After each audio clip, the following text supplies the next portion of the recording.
It's one small step for man, one giant leap for mankind. Neil Armstrong's final secret is out.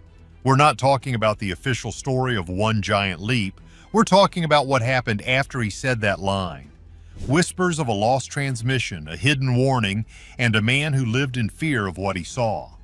Why did the first man on the moon refuse to give interviews? Before he passed away, his carefully guarded silence finally broke, and the truth he supposedly revealed is more bizarre and more terrifying than any conspiracy theory. Why the hero hid. On July 20th, 1969, Neil Armstrong stepped off the Eagle lander and onto the dusty surface of the moon. His words, "That's one small step for man, one giant leap for mankind," were instantly etched into history. Over 500 million people watched the grainy black and white image. He was, in that moment, the pinnacle of human achievement. Well, not literally. But here's the kicker. For a man who had just become the most celebrated human alive, Armstrong did something baffling. He retreated. While other astronauts like Buzz Aldrin embraced the spotlight, wrote books, and became public figures, Armstrong went in the opposite direction. He left NASA just 2 years after the mission in 1971. He took a quiet job as a professor of aerospace engineering at the University of Cincinnati. He bought a farm in rural Ohio. He stopped giving interviews. He stopped signing autographs. To put it mildly, this was weird. This wasn't just a man enjoying his privacy. To many, it looked like a man hiding. The media, the public, everyone wanted a piece of the first man on the moon. And his refusal to play the part of the global hero started the first whispers. What was he afraid of? You see, the public expects its heroes to act like heroes, to go on talk shows, to relive the glory, to tell the story over and over. Armstrong's silence was a vacuum, and human nature abhors a vacuum.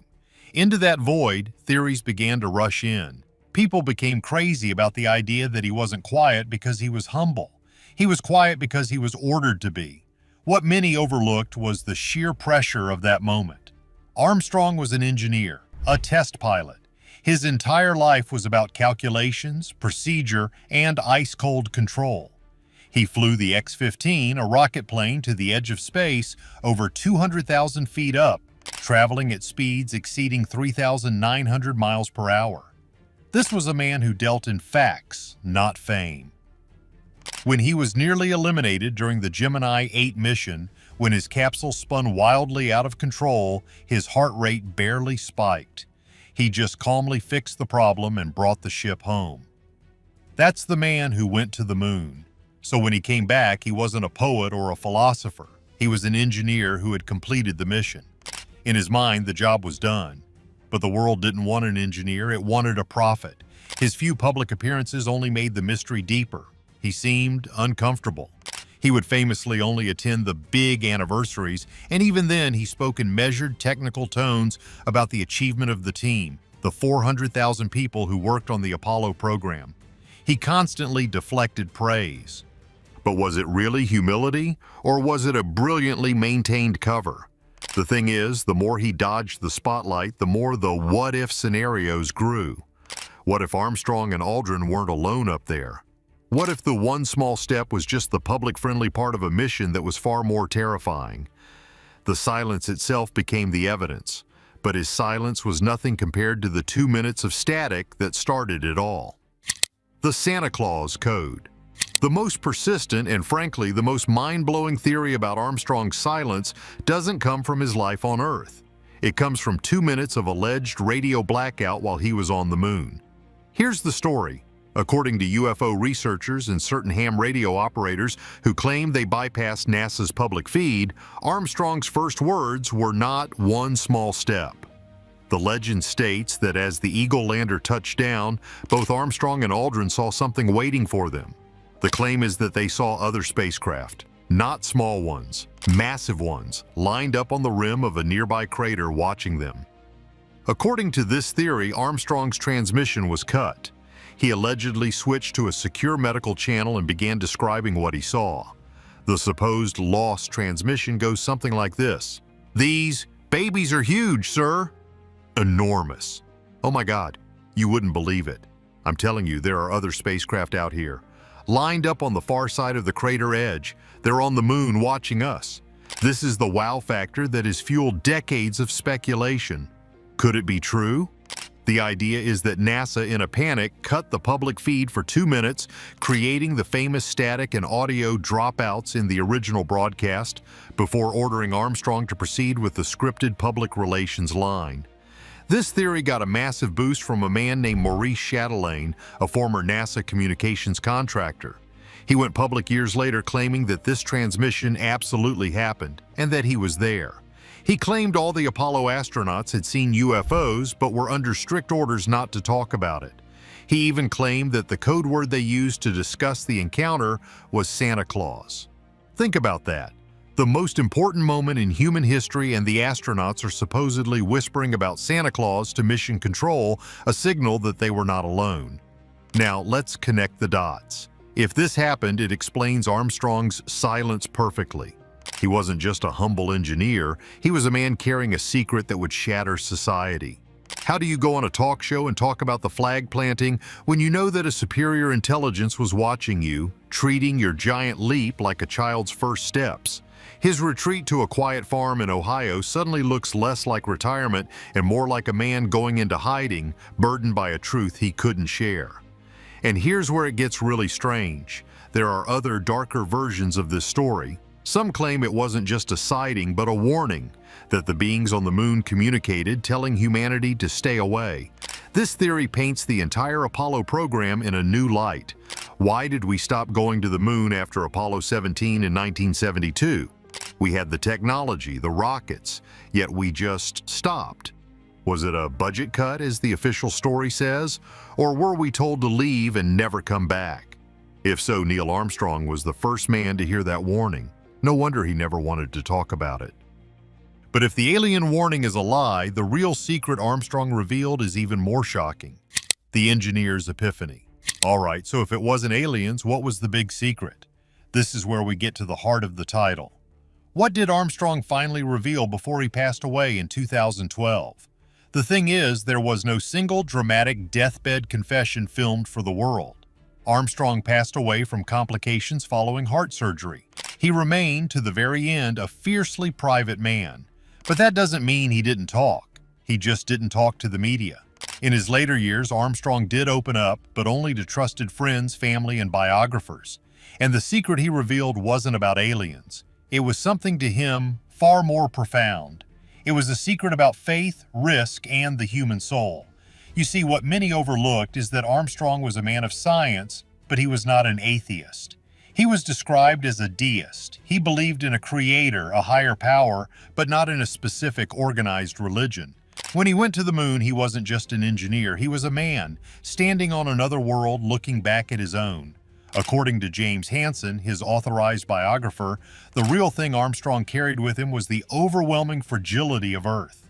From the moon, he could cover the entire planet, every person he had ever known, with his thumb. All the conflicts, all the borders, all the noise, it all just vanished into a single beautiful blue and white marble. This is the revelation that so many miss. It wasn't they're out there, it was we're in this together. But here's the part they never tell you. Armstrong, the man of logic, allegedly had a profound spiritual moment. There are persistent rumors, especially from those close to religious circles, that Armstrong's experience on the moon cemented his belief in a creator. One such story involves a trip he took to Jerusalem years later. He was supposedly so moved by the history that he remarked that the experience of walking in the Holy Land was, in its own way, just as profound as walking on the moon. Now, let's get to the final revelation. The big what we were never meant to know isn't a government secret. It's a personal one. Shortly before his passing, Armstrong's perspective on his own life became the focus. He wasn't haunted by what he saw, he was frustrated by what he became, a symbol. He confessed to friends that he never felt he deserved the attention. He felt the engineers who designed the spacecraft were the real heroes. He famously said, "I am and ever will be a white sock, pocket protector, nerdy engineer." His secret was that he believed the world was celebrating the wrong thing. They celebrated the man, Neil Armstrong. He wanted them to celebrate the idea, the curiosity, the engineering, the human drive to explore. He felt that by becoming a recluse, he was forcing the work to speak for itself. In a way, his final revelation was this: the giant leap wasn't the step onto the moon, it was the moment he looked back from it. But one final disturbing document found after his passing changes everything again. Debunking the hero. This is the part of the story that gets really dark, and it's time to talk about what people watching this are really wondering. We've talked about aliens, we've talked about a spiritual secret, but what if the real secret Armstrong revealed is that it was all a lie? Now hold on, we're not just talking about the standard moon landing hoax theory. This is something new. This is the Armstrong hoax. The thing is, many people are crazy about this theory. The idea is that Neil Armstrong, the man, the person, was the key to the whole thing. The government didn't just need an astronaut, they needed an actor. They needed someone with nerves of steel, someone who could be trusted, and someone who would shut up afterward. They needed Neil Armstrong. According to this theory, Armstrong was chosen for his reclusive nature. They knew he was the kind of man who would hate the fame and retreat, making him the perfect guardian of the secret.